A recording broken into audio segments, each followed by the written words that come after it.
As business owners, we're always looking for massive improvements in our business. That one brilliant strategy or idea that is going to make all the difference, give us the breakthrough that we need. But what you soon come to realise is that there's no silver bullets or magic solutions in business. Now that's not to say that you can't or you won't find something that will make that massive difference. And that's the whole purpose of strategic thinking and planning, to implement changes that will make that difference. But often it's just about doing the small things right. So what if you could make a massive improvement to your business, but in a few very small increments? Well, I think you can, and today I want to take you through an exercise called the power of 1%. So here on the board we have a profit and loss scenario of a typical business. As you can see, we've got turnover of 10 mil, we've got COGS at 4 mil, fixed costs of 2.5 mil, and overheads the same. So we're left with a bottom line of $1 million. Now what happens when we increase by just 1%?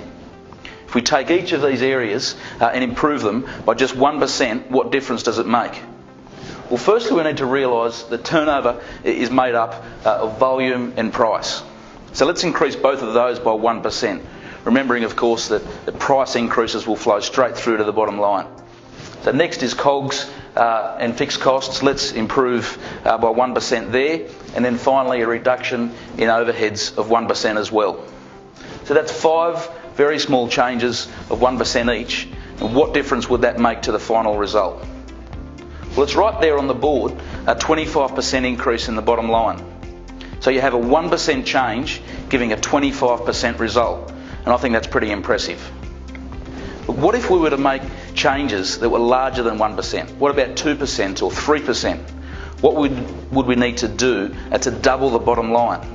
In this example, every 1% change across these 5 areas will give you a little over 25% improvement.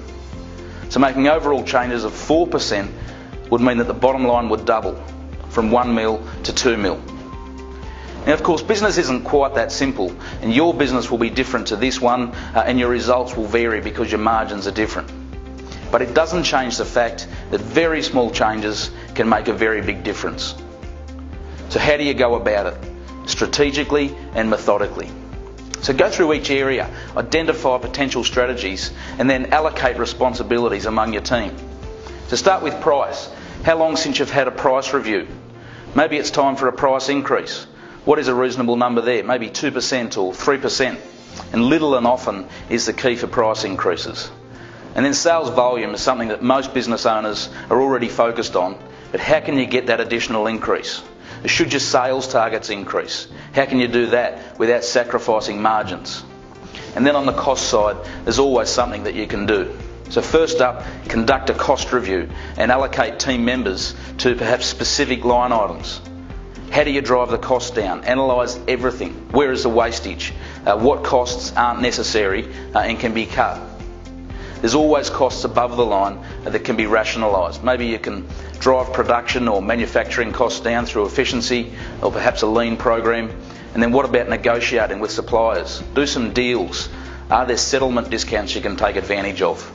Always better to receive these than to give them. So there's a multitude of strategies that you can look at to drive improvements across these 5 areas. But it won't just happen. So take the time, stop and analyse your P&L. Then find the changes that will make the difference, implement them carefully and methodically, and then watch the bottom line improve.